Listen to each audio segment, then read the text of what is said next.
Señor, te damos gracias por tu palabra y por este capítulo tan bonito, Señor, que vamos a estar viendo. Por favor, háblanos y ayúdanos a responderte en santidad para tu gloria y honra. Amén. Levítico 18 vamos a ver el día de hoy, de hecho, una trilogía, ¿ok? 18, 19 y 20. Porque estos tres pasajes hablan del mismo tema, que es la santidad moral y social. Ajá. Entonces estamos en esta sección del libro de Levítico donde habla de la pureza, por eso estamos viendo estos tres capítulos juntos. En el capítulo 18 vamos a ver acerca de la pureza moral, en el 19 la pureza social y en el 20 el castigo por la falta de pureza. Así es que prepárate para ver estos tres capítulos. Pero bueno, como son un buen de versículos, no vamos a leerlos todos, léelos en casa, pero sí quiero solamente tocar puntos importantes de esos tres capítulos. Número 1. Dios le dijo a su pueblo, ¿quién es Él? Él es un Dios santo, santo, santo. Y así vemos en estos tres capítulos el común denominador. Vamos a leer en el capítulo 18, verso número 2. Dice, habla a los hijos de Israel y diles, ¿qué dice? Yo soy Jehová, vuestro Dios. Dios empieza a decirles quién es Él. Yo soy Jehová, su Dios. Ajá. Y esto se repite en varias partes, ahí en el versículo número 2, en el 4, en el 30, en el capítulo 19, verso 2, en todas partes le dice, yo soy su Dios. ¿Sabes por qué? Porque Él los compró, Él se hizo su Dios, Él los llamó y los rescató y los redimió. Él se ganó el derecho para ser su Dios desde el principio. ¿Recuerdas esa historia en Egipto donde estaban esclavos y cómo Dios los redimió de mano del faraón? Todo esto fue por obra e iniciativa, obra y conclusión de Dios, todo el tiempo. Entonces, Él se convirtió en su Dios. Ajá. Y no solamente lo mostró en Egipto, sino desde mucho tiempo atrás, desde Abraham, Isaac, Jacob. Él se había revelado a estas personas, a este linaje, les había dicho, yo voy a ser su Dios, y así. ¿No? En muchas partes del Antiguo Testamento los vemos como Dios se volvió su Dios. Pero esto en cierta manera también tiene que ver con nosotros como cristianos el día de hoy, porque también Dios ha hecho eso con nosotros que somos la iglesia. En Hechos 20:28 dice, por tanto, Hechos 20:28, dice, por tanto, mirad por vosotros y por todo el rebaño en que el Espíritu Santo os ha puesto por obispos para apacentar la iglesia del Señor, la cual, chécate, Él ganó por su propia sangre. En Colosenses capítulo 1, verso 13 también dice, el cual nos ha librado, está hablando de Dios, el cual nos ha librado de la potestad de las tinieblas y nos ha trasladado al reino de su amado Hijo, en quien tenemos redención por su sangre, el perdón de pecados. Así como Dios se hizo Dios de Israel, ¿qué crees? Dios también se ha convertido en nuestro Dios, el Dios de su iglesia el día de hoy. Entonces tenemos algo en común Israel y nosotros, el mismo Dios, nuestro Dios que nos ha hecho su pueblo y se ha convertido en nuestro Dios. Ajá. Ahora, algo importante en esta trilogía de capítulos es que le dice un mensaje importante al pueblo. Les dice esto, déjense santificar. Ajá.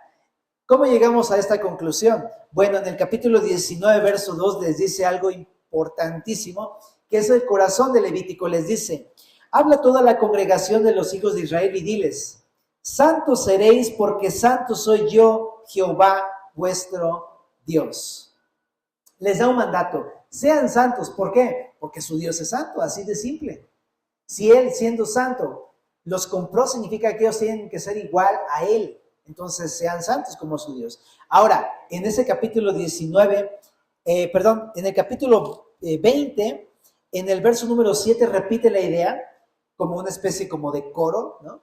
Pero dice, santificaos pues y sed santos porque yo Jehová soy vuestro Dios. Verso 8, y guardad mis estatutos y ponerlos por obra, yo Jehová que los santifico. Entonces es interesante esta dualidad, porque lo vemos en estos tres capítulos y en general en la Biblia. Dios les pide que sean santos, pero al mismo tiempo le dice, pero espérate, soy yo el que lo hago en ti. O sea, tú respóndeme, pero realmente yo lo hago en ti. Yo soy el que te voy a santificar. Ahora, para entender esta idea, ¿te acuerdas qué significa ser santo? Santo significa estar apartado, ¿verdad? Ser apartado. Les está diciendo, ustedes apártense, pero realmente soy yo el que los ha apartado. Es una obra que empezó Dios. Dios es el que los comenzó a apartarlos de las demás naciones. Claro, apartó a Abraham. Él era un caldeo, no era un judío. Él era un caldeo, babilonio, pagano. Lo apartó de las naciones, lo santificó. Y no solamente él, sino a su descendencia. Y después aquí, allá, cuando surge el pueblo de Israel, del linaje de Jacob, de Israel, entonces los aparta para sí, ¿no? Y vemos toda esta historia ya en el desierto, después del exilio egipcio, y vemos cómo los aparta para él. Él los santificó. Es una obra que él comenzó en el pueblo de Israel, pero que está continuando en el pueblo de Israel y que va a terminar un día con el pueblo de Israel. ¿Ah? Entonces, él lo hizo y él lo sigue haciendo y él lo va a seguir haciendo hasta concluirlo y que por fin sean uno con el Señor para siempre. ¿Ah? Entonces, por eso les dice, yo realmente soy el que los santifico. Pero, entonces, ¿por qué les dice sean santos? ¿Por qué les ordena a ellos que sean santos? Pues porque está esta dualidad. Él lo hace, pero permite que el pueblo participe en esta obra maravillosa. Es decir, él ya los apartó y lo va a seguir haciendo, los va a seguir santificando, pero permite que ellos participen en esta obra de santificación. Ajá. Es como cuando tú le invitas a tus hijos chiquitos, ¿quieres ayudarme a lavar los trastes? Sí, ¿no? ¿Y qué hacen los niños? No, pues agarran el jabón, todo lo tiran y está por ahí, ya embarraron el traste sucio con el limpio y todo así, es un merequetengue, ¿no? Y tú bajita la mano, ¿qué haces, no? Ay, qué gracias, qué lindo, mijo. Le vuelves a dar la pasada por ahí, lo enjuagas y ya lo pones por ahí limpiecito. Sabes que tu hijo te ayudó, pero digamos que te ayudó, ¿verdad? Pero realmente que lo hiciste fuiste tú, ¿estás de acuerdo? Y es así Dios, bien lindo, porque realmente, aunque participamos, el que hace la obra es Él, pero nos permite participar y en este proceso de estirar la mano seca para ser restaurada, es Él el que lo hace realmente. Ajá. Y así funciona, mientras tú y yo damos pasos, es Él el que obra poderosamente en nuestras vidas, pero quiere que participemos. A Él le gusta que estemos con Él porque es una obra en la que aprendemos a ser como Él. A mí me gusta la idea de pensar en que nosotros ahorita somos como niños y estamos aprendiendo, pero un día vamos a alcanzar la estatura del varón perfecto y vamos poco a poco ir creciendo. Ajá. Y vamos aprendiendo cada día a hacer las cosas, ¿no? Y al principio Él nos tomaba de la mano, pero poco a poco nos va soltando, nos va soltando. Así es el proceso de santificación, es un proceso en el que vamos alcanzando madurez. Así es que familia, esto ahorita lo vamos a ver, pero tiene que ver todo con nosotros. Nos va santificando, pero quiere que participemos. Ahora, ¿cómo es que le dice a Israel que participe en la obra de santidad? Bueno, de dos formas en estos 3 capítulos. Número 1, no andando de acuerdo a las costumbres del mundo. Y número 2, sí andando de acuerdo a su identidad como pueblo de Dios en obediencia. ¿Ok? Primer punto. No andando según las costumbres de este mundo. En el capítulo 18, verso número 3, ahí vas a ver que empieza con una lista de santidad moral. Él no quiere que vivan de acuerdo a la moral del mundo, a las costumbres morales del mundo. Él quiere que vivan de una manera muy distinta. Entonces vamos a echarle un ojito a la santidad moral de la cual dice no participen, por favor. Y para empezar en el verso número 6 dice, ningún varón se llegue a parienta próxima alguna para descubrir su desnudez. Toda esa sección habla acerca de que él está prohibiendo que tengan relaciones con familia cercana porque a sus ojos es algo inmoral. Es lo que hacían las demás naciones, pero Dios no lo consideró como algo bueno, como algo puro, santo. Esas eran las costumbres de ellos. Ahora, nada más para aclarar los términos y que te sea fácil tu lectura en casa. Cuando dice ahí, ningún varón se llegue a parienta, habla de relación sexual. Ajá. Y también cuando habla de la frase descubrir su desnudez, es relaciones sexuales, ¿ok? Bueno, pero aquí hay varias formas que a Dios no le agradan. En el verso número 7 empieza a ser muy específico. Verso 7 dice, la desnudez de tu padre o la desnudez de tu madre no descubrirás. Es decir, se puede interpretar de dos maneras. Dios veía como algo abominable, aborrecible o detestable el hecho de que alguno de su pueblo tuviera relaciones sexuales con su padre o dice el NTV, o con la esposa de su padre, porque eso a fin de cuentas es descubrir la desnudez de su papá. Ajá. O sea, no meramente está hablando de una relación de homosexualismo con su papá, sino más bien, dice el NTV, se refiere a pues, tener relaciones con su propia mamá. Y eso es deshonrar a su papá. Ajá. Así lo explica la NTV. Y este es probablemente el caso de un hombre llamado Cam, hijo de Noé, que pasó por una situación así cuando recién bajaron del arca de Noé, ¿te acuerdas? Que resulta que dice que él vio la desnudez de su padre porque estaba borracho. ¿Qué estaba haciendo Noé borracho para empezar? Pero bueno, vio la desnudez de su padre. Algunos comentaristas hacen referencia a este pasaje de Levítico donde dice esto. Suponen que realmente lo que pasó con Cam fue que se acostó con su mamá. Pero es una probable interpretación del texto. Como sea, cualquiera de las dos cosas es algo detestable para Dios. ¿Ok? Entonces, el día de hoy pasa, sí sucede. Verso número 8 dice, la desnudez de la mujer de tu padre no descubrirás, es la desnudez de tu padre. ¿Ok? Entonces, dice acá delante del verso 9, la desnudez de tu hermana. Está hablando aquí en el verso número 9 de hermanas o medias hermanas. ¿Ok? En el verso número 10 habla de las nietas, dice la desnudez de la hija de tu tío. La desnudez de la hija de tu tío. Perdón, estoy leyendo mal. La desnudez de la hija de tu hijo, ¿verdad? La nieta. También aquí dice, o de la hija de tu hija. O sea, es lo mismo, la nieta. En el verso número 11 dice, la desnudez de la hija de la mujer de tu padre. O sea, tu hermana. De hecho, dice, tu hermana es. En el verso número 12, la desnudez de la hermana de tu padre, o sea, tu tía paterna. En el verso 13, la desnudez de la hermana de tu madre, o sea, tu tía materna. En el verso 14, la desnudez del hermano de tu padre, o sea, tu tío paterno. Pero en el verso 14 añade esto, no llegarás a su mujer, es mujer del hermano de tu padre. Así como en el caso del verso 7, probablemente no está diciendo tener relaciones con tu tío paterno, sino más bien con la esposa de tu tío paterno. Es así como lo traduce la NTV también. En el verso 15 dice, la desnudez de tu nuera, eso es más que obvio. Verso 16, la desnudez de la mujer de tu hermano, o sea, tu cuñada, la hermana de tu esposa, ¿no? Es maldad, dice aquí. También dice aquí en el verso 17, la desnudez de la mujer de su hija no descubrirás, no tomarás la hija de su hijo ni la hija de su hija para descubrir su desnudez. Es decir, no podrías tomar a la mamá y a la mujer al mismo tiempo. Eso es algo que es maldad. Incluso a su nieta, dice en ese versículo. En el verso 18 también dice, no tomarás mujer juntamente con su hermana. A dos hermanas al mismo tiempo como esposas. Es más, algunos dicen, no, ni siquiera está hablando de matrimonio, está hablando de pues una orgía. Es más, dice aquí, eso es descubrir su desnudez, está mal.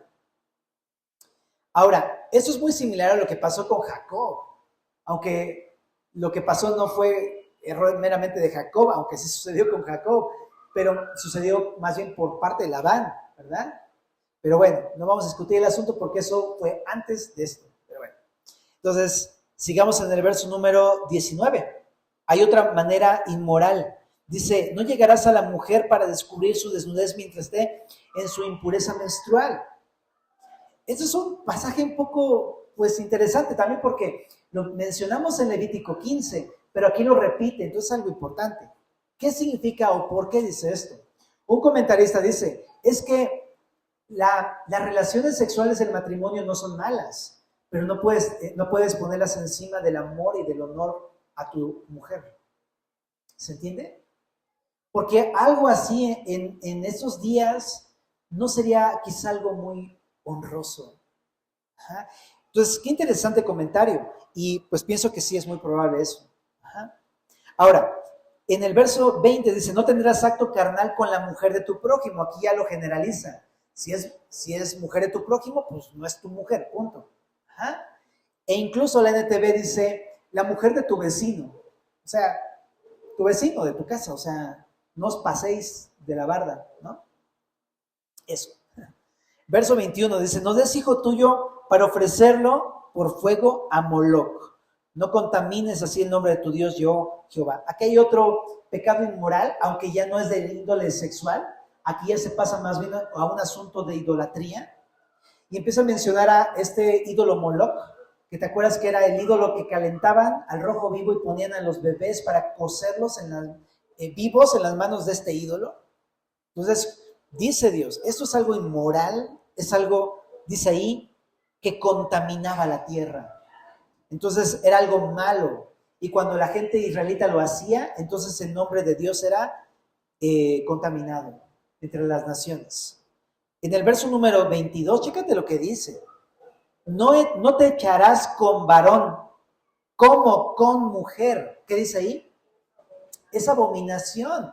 Abominación significa algo detestable a los ojos de Dios. ¿De qué está hablando esto? De homosexualismo. A los ojos de Dios es una abominación. Es algo detestable. El día de hoy estamos en una época de la historia en donde esto ya, o sea, ni siquiera lo puedes comentar porque te ven mal, pero la palabra es la palabra. La palabra dice que esto es algo abominable ante los ojos de Dios, véase como se vea, ¿vale? En sus múltiples y diversas formas, es una abominación a Dios. Y no solamente está en el Antiguo, también está en el Nuevo Testamento, en Romanos capítulo 1, de lo cual tú puedes echarle el ojito más adelante. También dice en el verso 23, ni con ningún animal tendrás ayuntamiento amancillándote, es decir, contaminándote con él.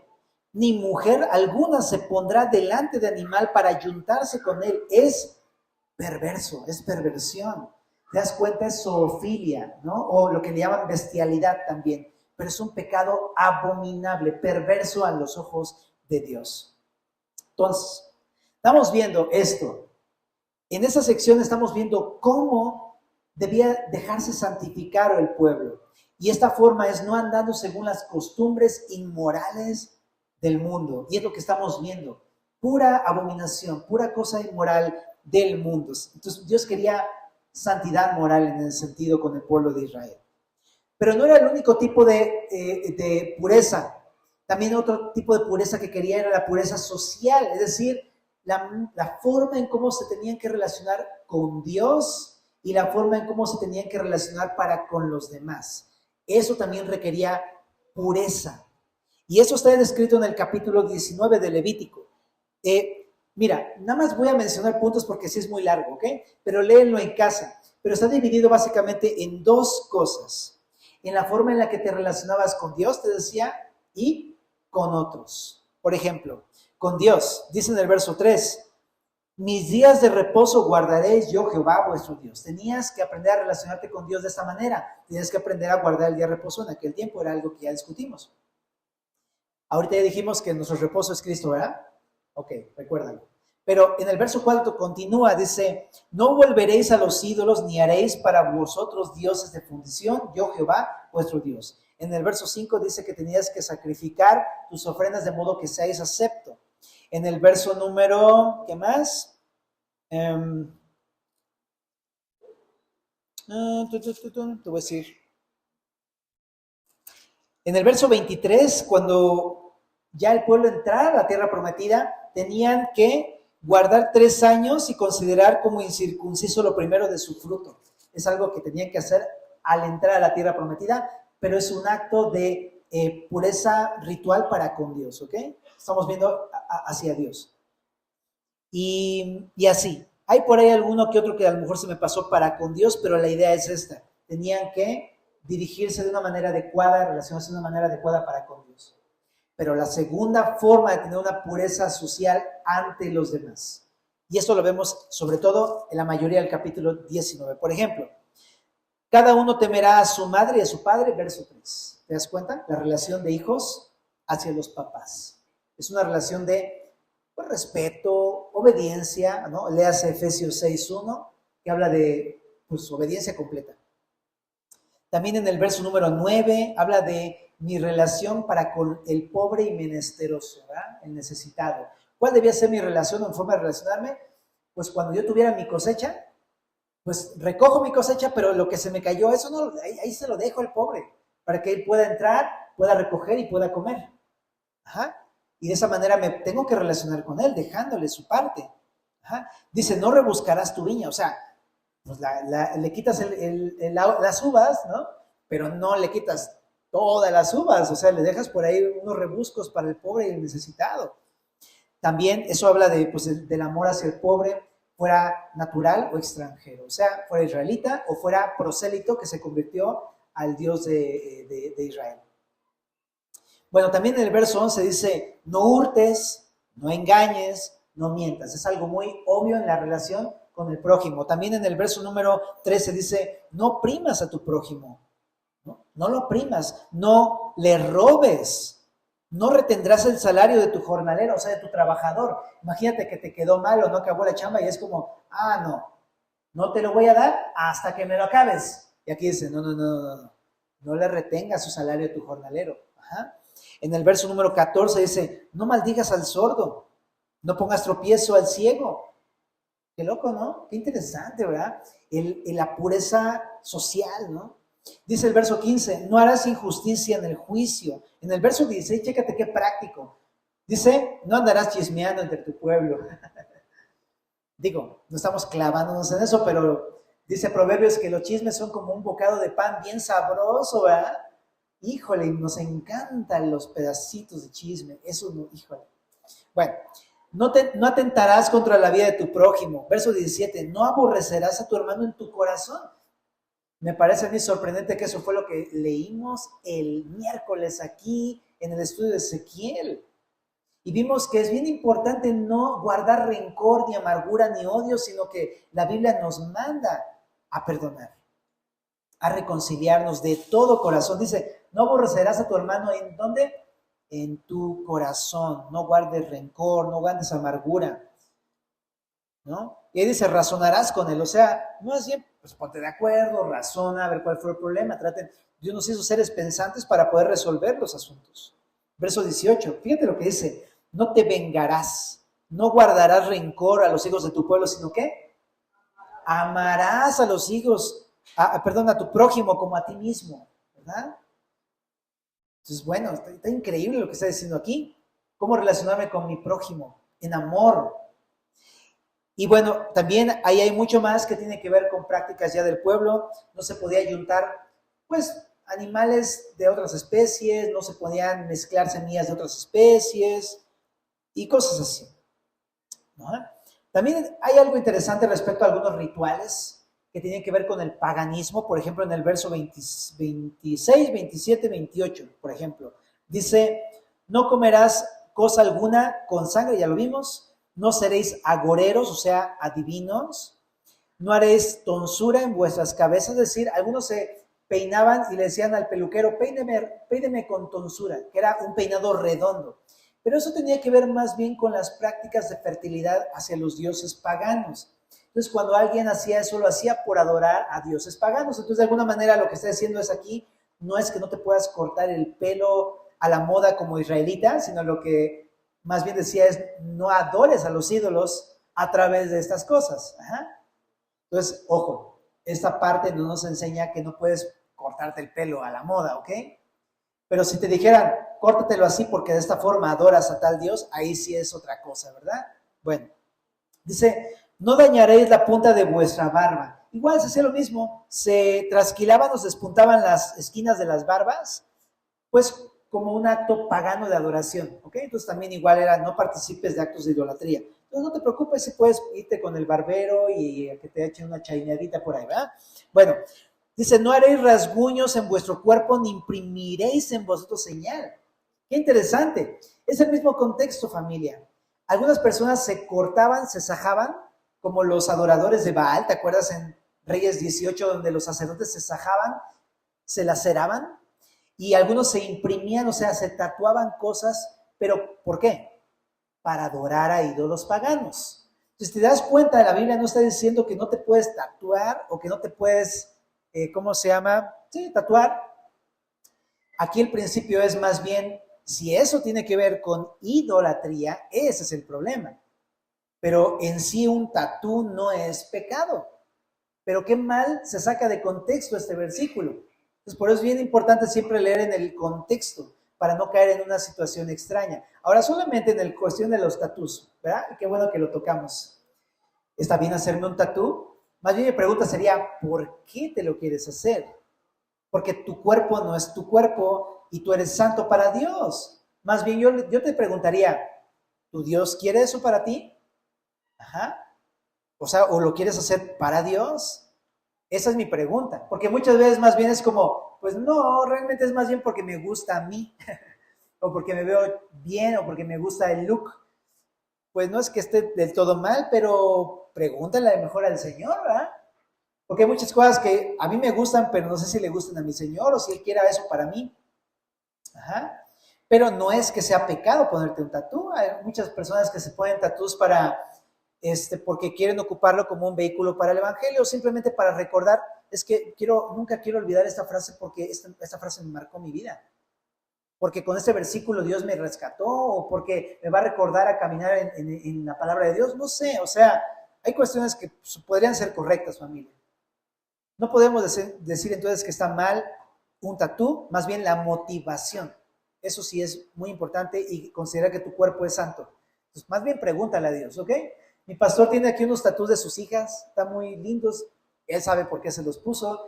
Yo jamás criticaría a mi pastor por algo así. Al contrario, sé que si lo hizo, quiero pensar bien de él y lo amo y lo admiro mucho a mi pastor. Es que chido. Pero cada quien, ustedes saben, yo la verdad no los uso porque nunca me ha llamado como mucho la atención, la verdad. Aunque podría ponérmelo porque ya está patitis medio, pero como que no sé. Ahí luego vemos, Cris. Pero no sé, la verdad no sé.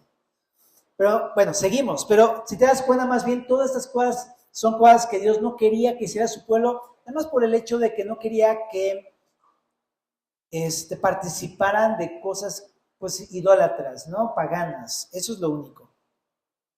Ok. También ahí adelante hay unos muy interesantes porque dice en el 29, no contaminarás a tu hija haciéndola fornicar para que no se prostituya. Era una prohibición el que un israelita volviera prostituta a su hija. Ajá. Y contaminaría la tierra, dice ahí. También en el verso 30 habla de guardar los días de reposo. En el 31, debe no volverse a los adivinos. En el 32, de respetar a las canas, ¿verdad? Una persona adulta mayor merecía respeto simplemente por el hecho de que si era adulto, quizá era una recompensa de Dios por haber guardado el mandamiento de Éxodo 30:12, donde dice, honrarás a tu padre y a tu madre para que seas de larga vida sobre la tierra. Y entonces las personas debían de ver eso. En las canas debían ver un respeto. Bueno, también en general, también amor al extranjero, en el verso 34, de hacer justicia, no balanzas injustas y ese tipo de robos, ¿no? Ya te alteré la báscula, ¿no? Ya te estoy cobrando 1 kilo cuando realmente son 700 gramos, ¿no? Y cosas así. Bueno, pero si te das cuenta, todo lo que está hablando aquí es cómo dejarme ser santificado ante Dios. ¿Cómo? No andando según las costumbres del mundo, ni moral ni socialmente. ¿Se cacha la idea? Ahora, ¿cómo sí? Andando de acuerdo a la identidad como pueblo de Dios en obediencia a la identidad que tenían los israelitas. ¿Qué son los israelitas? Pues son santos. Ajá. Entonces debían de andar en obediencia. Y eso lo ves en varias partes. Por ejemplo, en el capítulo 18, en el verso 6. Chécate, dice, bueno, en el verso 4, perdón, dice, mis ordenanzas pondréis por obra, mis estatutos guardaréis andando en ellos. Por tanto, guardaréis mis estatutos y mis ordenanzas, las cuales haciendo el hombre vivirá en ellos yo, Jehová. Está diciendo, no es así, mezclándote, sino obedeciéndome. Esa es la forma correcta. También en el capítulo 18, verso 26, dice, guardad pues vosotros mis estatutos y mis ordenanzas. En el capítulo 8, verso 30, dice, guardad pues mi ordenanza, no haciendo las costumbres abominables que practicaron antes de vosotros, y no os contaminéis con ellos. Capítulo 19, verso 37, dice, guardad pues todos mis estatutos y todas mis ordenanzas. Capítulo 20, verso 22, guardad pues todos mis estatutos y todas mis ordenanzas y ponedlos por obra. ¿Te das cuenta que todo el tiempo les anda diciendo, guarda, obedece, practica, ¿verdad? Mis ordenanzas, mis decretos, mis estatutos. ¿Cómo no tenían que conducirse en impureza moral o social, sino en obediencia a su Dios basado en su identidad? Ellos son santos, porque Dios los hizo santos.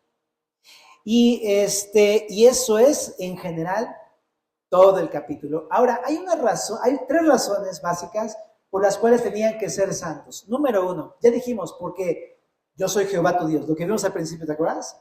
Porque ellos son pueblo de Dios y Él es su Dios. Número 2, porque las prácticas del mundo son abominables a Dios y conducen a la muerte. Ya lo leímos un poquito, pero nada más te leo un versículo. Levítico 18, 27.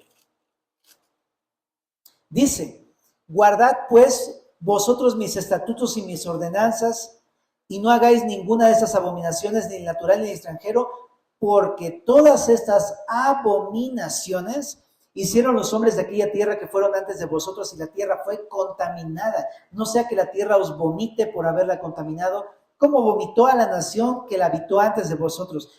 Porque cualquiera que hiciera alguna de esas abominaciones, las personas que las hicieren serán cortadas entre su pueblo. De esa misma manera hay otros versículos, pero el punto aquí es una razón para no andar en impureza, sino en obediencia, es que la impureza te conduce a la muerte y es algo abominable o detestable a los ojos de tu Dios. Ajá. Y una tercera razón es porque el que los cumpla vivirá. En el capítulo 18, verso 5 es lo que dice.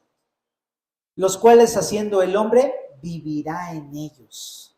Entonces, si los hacías, vivías. Básicamente, te daba vida. Ahora, hasta aquí cómo vamos, familia. El punto es, no inmoralidad, no impureza social, sino obediencia y santidad a su Dios. ¿Estamos? Vamos a ir concluyendo rapidísimamente. ¿Qué es lo que nos lleva a esto a nosotros? En primer lugar, quiero aclararte una cosa. El día de hoy... ¡Wow! Mira qué interesante. El día de hoy, ¿sabes? Se debe ver la santidad de un modo un poco distinto. ¿Por qué? Aunque es el mismo precepto, pero un poco distinto. ¿Por qué? Porque en el antiguo pacto, ahí vimos en el capítulo 18, verso 5, que si tú obedecías, entonces como recompensa obtenías la vida. Pero ese es el antiguo pacto, un pacto basado en la obediencia del pueblo. ¿Se entiende? Pero te lo voy a dejar bien simple. Jesús vino para darnos un nuevo pacto. En Lucas capítulo número 10, en el verso 28, chécate lo que dice.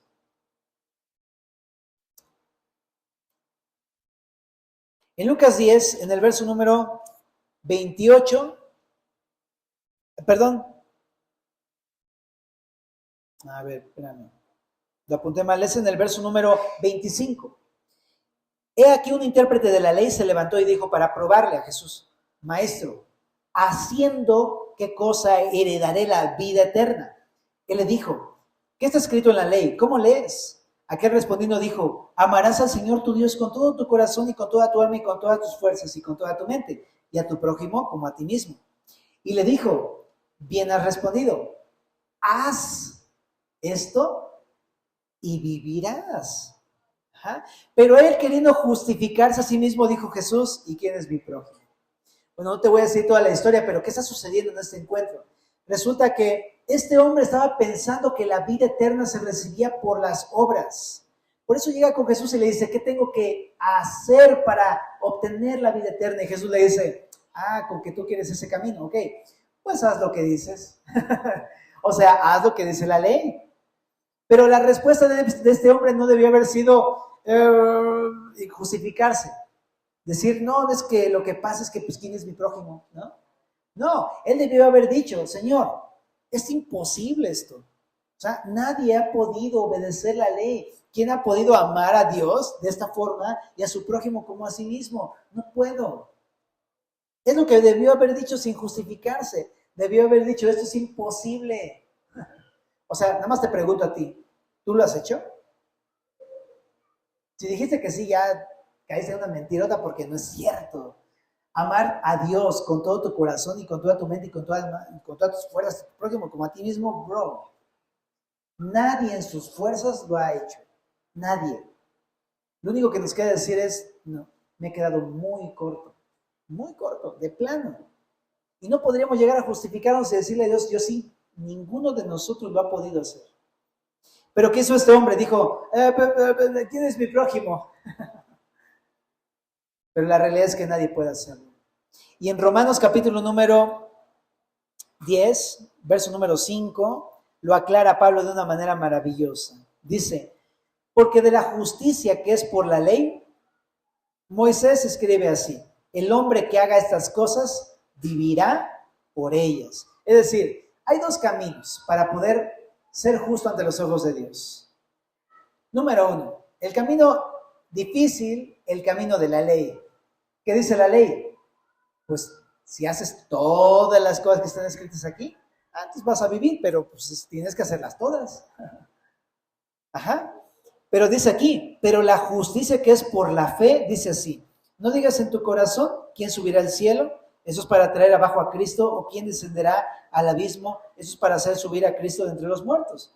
Mas que dice, cerca de ti está la palabra en tu boca y en tu corazón. Esta es la palabra de fe que predicamos, que si confesares con tu boca que Jesús es el Señor y creyeres en tu corazón que Dios le levantó de los muertos, serás salvo, porque con el corazón se cree para justicia, pero con la boca se confiesa para salvación.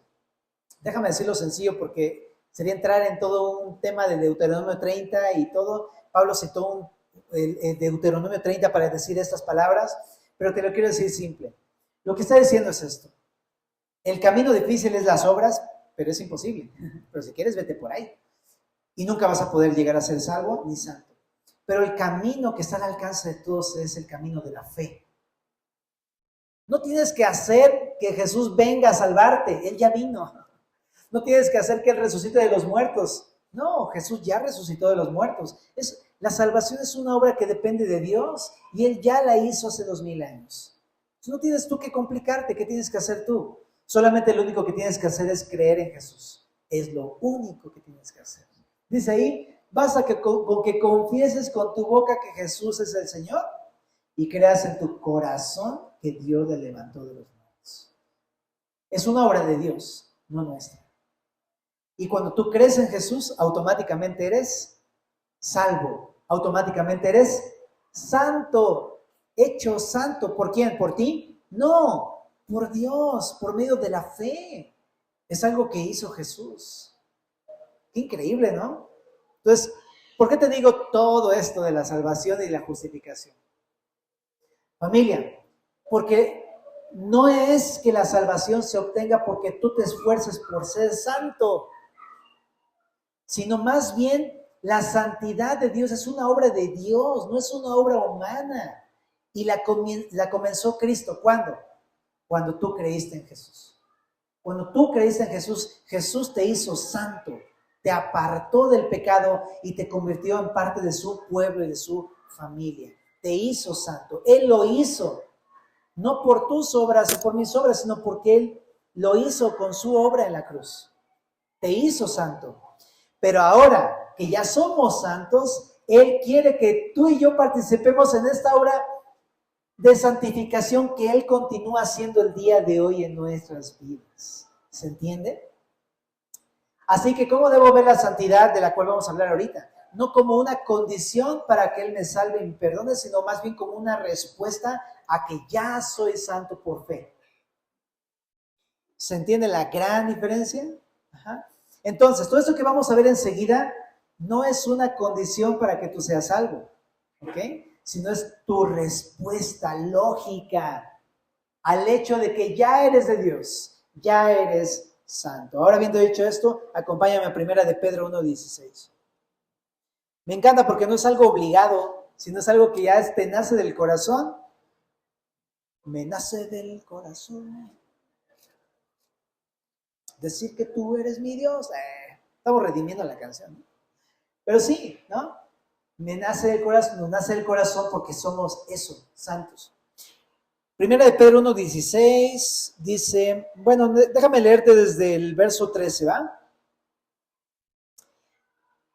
Por tanto, ceñid los lomos de vuestro entendimiento, sed sobrios y esperad por completo en la gracia de Dios que se os traerá cuando Jesucristo sea manifestado.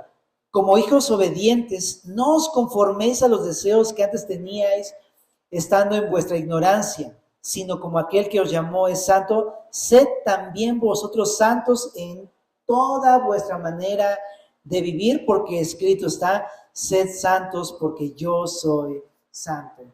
Es lo mismo que estamos viendo en Levítico, ¿no? En vez de vivir yo dominado por los deseos que dominan al mundo, allá afuera, las impurezas morales, más bien al contrario, tengo yo que vivir de una manera diferente, en pureza para mi Dios, tanto pureza moral como también pureza social, es decir, una forma correcta de relacionarme con los demás, ¿verdad?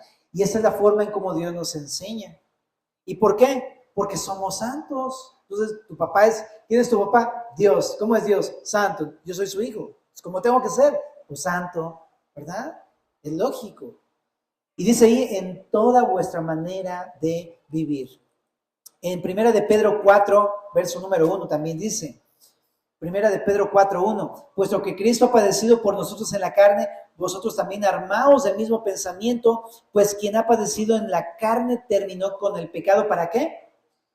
Para no vivir el tiempo que resta en la carne, conforme a las concupiscencias de los hombres, sino conforme a la voluntad de Dios. Baste ya el tiempo pasado para haber hecho lo que agrada a los gentiles, andando en lascivias, concupiscencias, embriagueces, orgías, disipación y abominables idolatrías.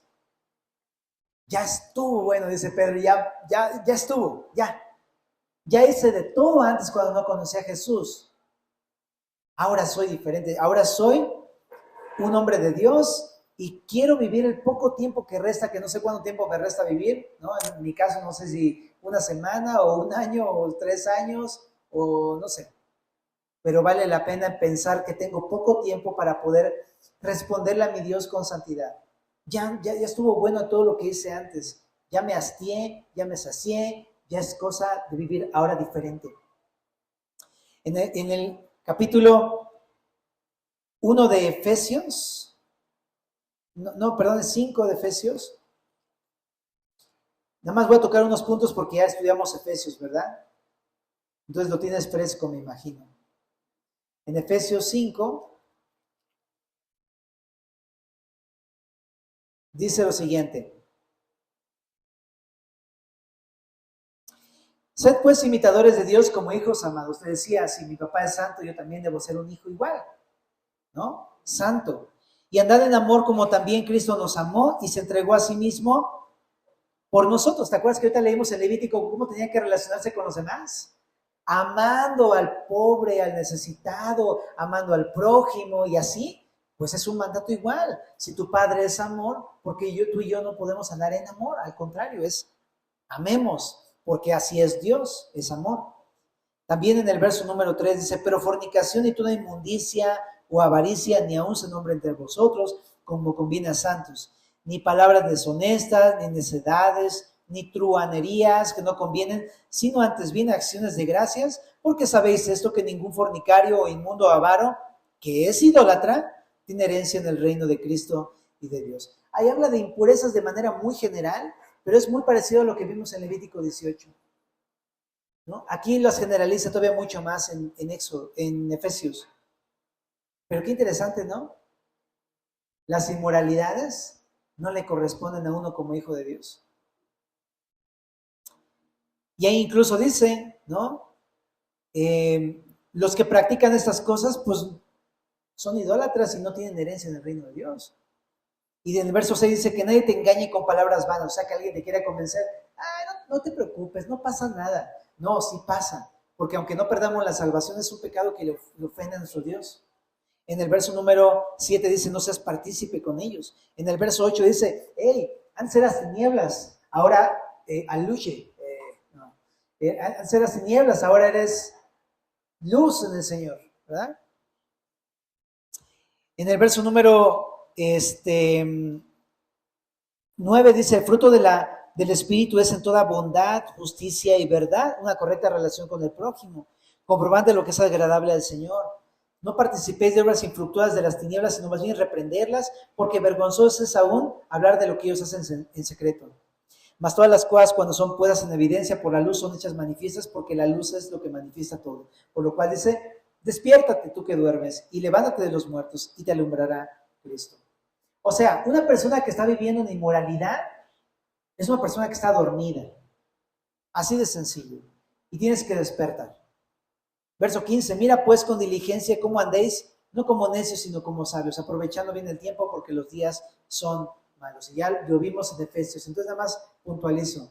No es lo mismo estar en la orilla de la voluntad de Dios que estar en el centro de la voluntad de Dios. Eso es vivir con sabiduría, ¿no? Y aprovechando el tiempo significa vivir de una manera santa. Eso es lo que significa. En primera de Tesalonicenses 4:2, rapidísimo,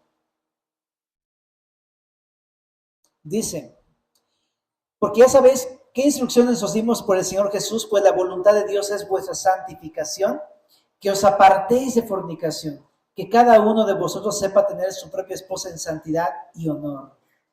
Me llama mucha atención porque se parece mucho a lo que leemos en Levítico 18, ¿no? Está muy interesante. Como esposos, ¿no? No se trata solamente de que pues ya puedo porque soy casado. No, ahí yo creo que más bien lo que debe regir y gobernar es el amor y el honor a mi esposa. Y dice por eso en el verso 5, no en pasión de concupiscencia como los demás gentiles que no conocen a Dios, que ninguno agravie ni engañe nada en su hermano, porque el Señor es vengador de todo eso, como ya os hemos dicho y testificado. Chécate, pues no nos ha llamado Dios a inmundicia, sino a santificación. Así que el que desecha esto no desecha a hombres, sino a Dios, que también nos dio su Espíritu Santo. ¡Wow! Está súper intenso esto. En 1 Corintios 6:9.